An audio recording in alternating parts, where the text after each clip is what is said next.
নিরীহ প্রতিবাদী ডাক্তার যে খুন হয়ে গেছে অভয়া, তার প্রতিবাদে, তার মৃত্যুর প্রতিবাদে এসেছিল কলকাতায় সমস্ত সাধারণ মানুষের সঙ্গে প্রতিবাদ জানাতে। সেই প্রতিবাদে এসে তাকেই নিজেকেই আহত হতে হলো পুলিশের লাঠিচার্জ, এবং আরো একজন অসুস্থ হয়ে গিয়েছে। এই আন্দোলন কত শান্তিপূর্ণ আন্দোলন চলছিল, যেখানে কোনো অশান্তি ছিল না, সবাই জাতীয় পতাকা নিয়ে রাস্তায় হাঁটছিল। সেই সময় পুলিশ কাঁদানে গাছ ছুটতে থাকে এবং লাঠিচার্জ করতে থাকে। শ্বাসকষ্ট শুরু হয়ে গেছে।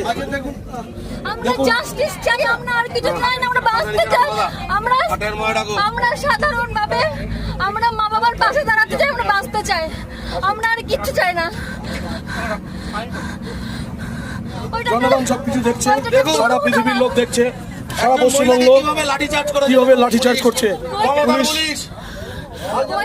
পুলিশ।